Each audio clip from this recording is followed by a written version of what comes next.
Drancy, ce n'est pas la première fois que vous entendez ce nom, ou alors c'est justement le contraire. Vous n'avez aucune idée de ce que le camp de Drancy a été. Par contre, vous savez l'existence des camps de la mort pendant la Seconde Guerre mondiale. Eh bien, Drancy, c'était leur antichambre française aux portes de Paris. C'est cette histoire méconnue qu'il faut encore et toujours réveiller, une histoire d'il y a 50 ans. L'internement des Juifs à Drancy, certains survivants peuvent encore l'évoquer. C'est une parole précieuse, une transmission humaine de la mémoire.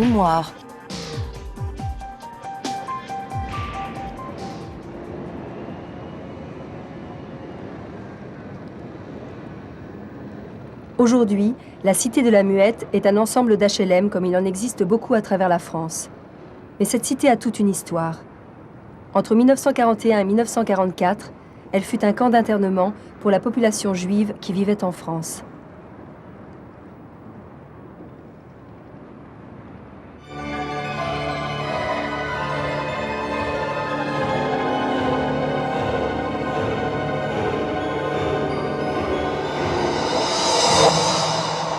En 1925, l'Office pour l'habitation à Bon Marché de la Seine acquiert à Drancy, sur le lieu dit La Muette, un terrain de 87 244 mètres carrés. L'Office décide de bâtir sur ce lieu des logements à loyer modéré. En 1932, c'est donc le peigne qui est construit. Ensuite, seront construits et achevés en 1934-1935 les tours, puis ensuite la cour. Le bâtiment que nous pouvons voir aujourd'hui, lui, sera édifié 1935 et probablement achevé en 1936 de toute façon. Le peigne, les petites barres, les tours, vont être mises à la location, mais elles ne trouveront manifestement pas de famille acceptant de s'y installer. La cour d'entrée est donc, elle, achevée, mais comme on n'arrive déjà pas à louer les peignes, les tours, elle ne sera pas mise à la location. Ce bâtiment est donc laissé à l'abandon. Pendant ce temps, la population juive qui vit en France travaille, se marie. Depuis 1936, grâce au Front populaire, comme tous les Français, elle a obtenu les 2 semaines de congés payés et part en vacances à la mer. En 1939, Hitler envahit la Pologne. La France déclare la guerre à l'Allemagne. C'est le début de la Seconde Guerre mondiale. Après la Hollande, la Belgique et le Luxembourg, l'Allemagne envahit la moitié nord de la France. Le maréchal Pétain signe l'armistice le 22 juin 1940. Français, j'ai demandé à nos adversaires de mettre fin aux hostilités. Les armées allemandes rentrent dans Paris. Le maréchal Pétain décide de collaborer avec l'occupant allemand. Les 3 et 4 octobre 1940, les premières lois anti-juives sont décrétées. Loi du 3 octobre 1940. Article 1er. Est regardée comme juif toute personne ayant 3 grands-parents de race juive. Article 2. L'accès et l'exercice des fonctions publiques et mandats ci-après sont interdits aux juifs. Loi du 2 juin 1941. Article 1er. Toute personne juive au regard de la loi doit dans le délai d'1 mois remettre au préfet du département une déclaration mentionnant son état civil, sa profession et l'état de ses biens. Leur éducation étant le respect des lois, donc quand on leur demande de se déclarer, la majorité des gens y vont. Bon, j'ai une confiance aveugle dans la police française et dans l'État français, et le respect des lois auxquelles ils sont habitués. C'est à partir de ces listes de recensement que vont être organisées les premières rafles.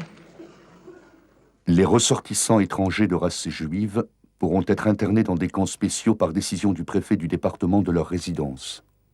À partir du 20 août 1941, le camp de Drancy, qui a déjà eu hélas, quelques visiteurs préalablement, devient un véritable camp de concentration pour les Juifs. J'ai aujourd'hui 75 ans. En 1941, quand on est venu m'arrêter, je n'avais pas 18 ans, puisque je suis du mois de septembre. Et le 20 août 1941, le 11e arrondissement a été cerné par les forces de police. Je n'ai pas vérifié s'il y avait des Français ou des Français et des Allemands. Et on est venu arrêter mon père. Chose peut-être assez importante, parce que mon père est mort le 2 septembre 1940. Il me dit, on vient chercher M. Radzinski, Israël. Et je leur ai montré le certificat de décès. Et le monsieur qui était en civil, il a dit, celui-là fera l'affaire.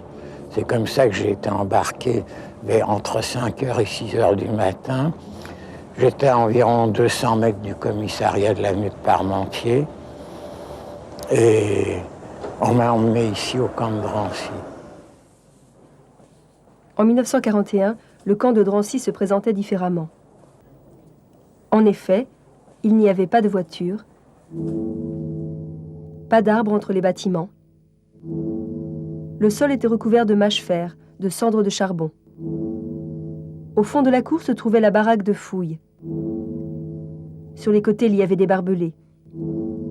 Et le devant de la cour était fermé par une porte grillagée et barbelée.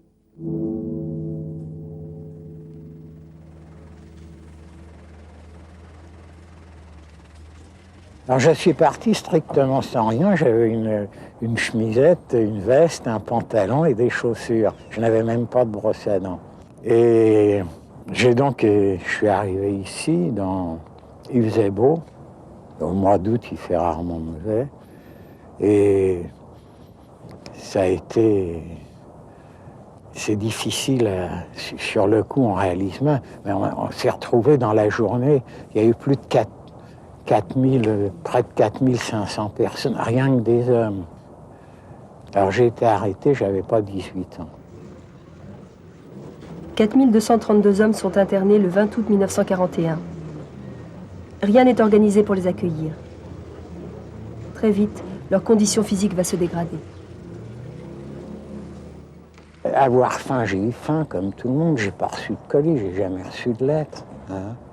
J'étais pas le seul, comme ça on était tous dans cette situation.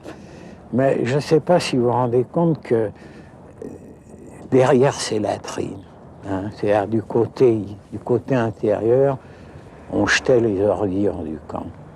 Alors, vous savez, les ordures, c'est jamais très appétissant, et en général. Mais les ordures d'un camp, c'est difficile à imaginer.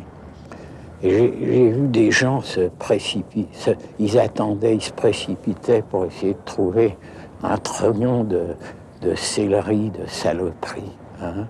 Je ne l'ai pas fait. Je ne l'ai pas fait, mais j'aurais pu le faire. Le 7 juin 1942, entre en vigueur la loi sur le port de l'étoile juive. Loi du 7 juin 1942, article 1er. Il est interdit aux Juifs dès l'âge de 6 ans révolus de paraître en public sans porter l'étoile juive. L'étoile juive est une étoile à 6 pointes ayant les dimensions de la paume d'une main.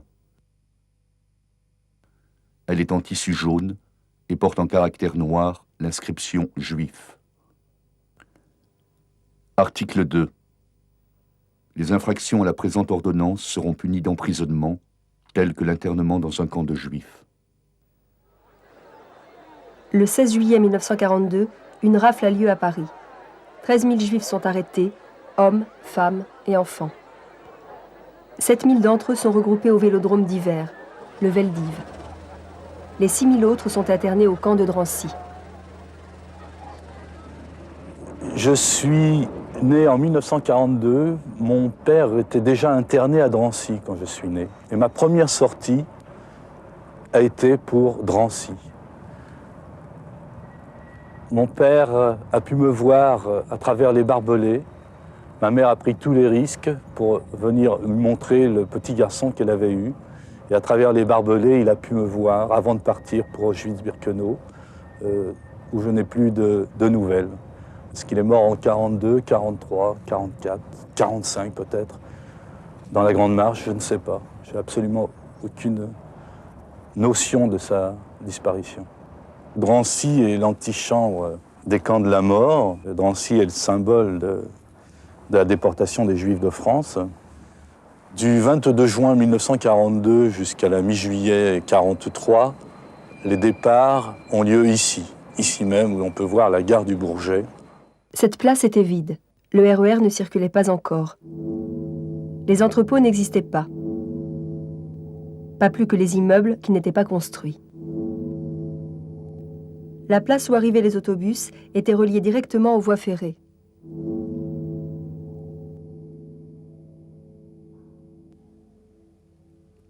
Les convois qui partaient de la gare du Bourget emportaient les internés de Drancy vers les camps d'extermination allemands et principalement au camp d'Auschwitz-Birkenau.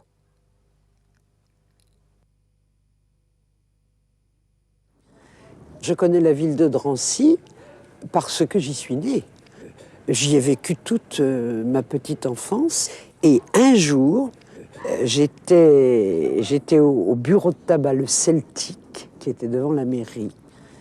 Et 2 bus sont passés. Ils venaient probablement du camp, car c'est l'itinéraire, l'avenue Jean Jaurès, qui passe devant le Celtic et qui va à la gare du Bourget. Et alors, j'ai vu ces gens et je me souviens de visages derrière les vitres. On sentait qu'ils étaient entassés quand même, qu'ils étaient trop nombreux dans le bus. Et ça, c'est... Et maman, j'étais avec maman. Elle avait un filet, ces cabas, vous savez, qu'il y avait autrefois. Et elle avait le pain que nous venions d'acheter, hein, et elle a jeté le pain sur la première plateforme. Et là, j'ai pleuré. Je me suis rendu compte. Le 17 août 1944, Alois Brunner, chef allemand du camp de Drancy, s'enfuit devant l'avancée des Alliés. Les gens sont libérés. Il faudra attendre le lendemain, et même 2 ou 3 jours, pour une libération dans l'ordre. Il ne faut pas perdre de vue que Paris n'est pas encore libéré. C'est le 17 août 1944. Paris n'est pas libéré. Et on libérera les gens petit à petit, au fur et à mesure. Voilà. Après la libération du camp, les bâtiments sont restés quelques années à l'abandon. Aux environs de 1947, le bâtiment U va devenir, pour la première fois de son existence, du logement social. En France, entre 1941 et 1944, 75 000 personnes juives ont été arrêtées et déportées. Moins de 2 000 d'entre eux sont revenus. 67 000 ont été internées au camp de Drancy. Parmi elles se trouvaient Abouaf Roger, déporté le 27 mars 1942. Abouaf Marcel, déporté le 27 mars 1942. Abramovitch Jean.